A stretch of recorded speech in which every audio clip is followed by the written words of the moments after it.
फरजान दास से बैठा मुझे हाँ हाँ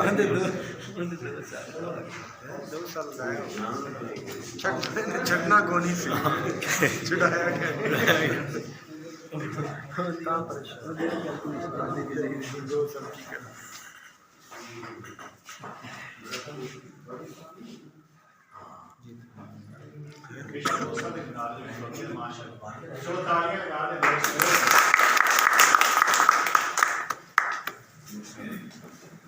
फरजान कुछ कहना है?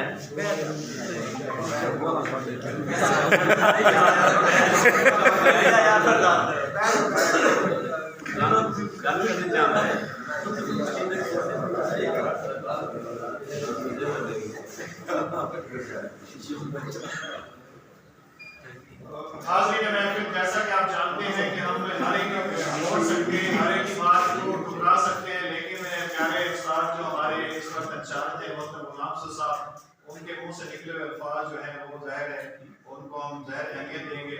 उन्होंने कहा कि मैं रह गया था, बात करनी थी, तो अपने भाई के लिए सिर्फ 2 मिनट चाहिए, तो आपकी भरपूर तालीम।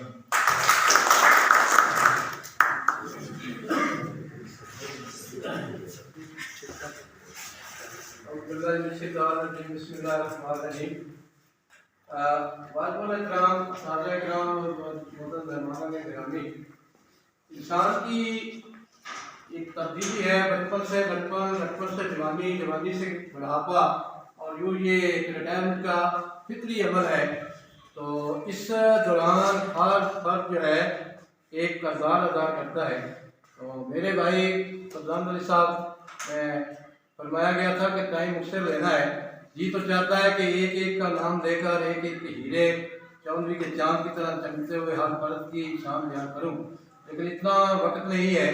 तो भाई फरजान अली साहब की एक मिसाल ऑनेस्टी की, दयानतदारी की अपनी ज़िंदगी में, वैसे तो ये एक मिसाली जो भाई भी थे इस इदारे में और जितनी तीनों ने खिदमात इस इदारे में दी हैं, वो शायद उस तरह की हमें मुयस्सर हो सके। तो मैं जब एज SST बना तो मैं जानता था भाई है हाजी मुश्ताक अपना शफीक साहब ने फरमाया कि आपने 9वीं की रजिस्ट्रेशन करनी है तो जल्दी इसे निपटा दें। अब रजिस्ट्रेशन के लिए मुझे दाखिला रजिस्टर चाहिए था, वो इनके हैंडल था, लेकिन इन्होंने मुझे डायरेक्ट ना दिया, इसलिए कि ये इतना ही अहम रजिस्टर है। ईमानदारी के लिहाज से मैं 3-4 दिन ट्राई करता रहा, फिर मैंने हाजी साहब से कहा कि मुझे अगर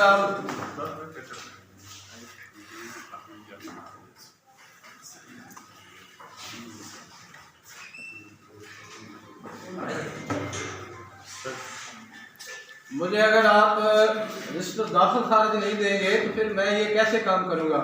मैंने फरजान से कह दिया है, मैं कहा वो तो मुझे नहीं दे रहा है।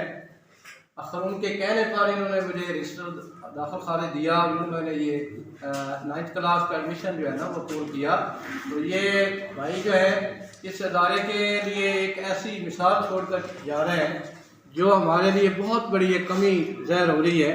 तो दुआ है कि अल्लाह ताला इन्हें बाकिया ज़िंदगी जो है इसी तरह ही गुजारते हुए सर्फ करने की तौफीक अता फरमाए।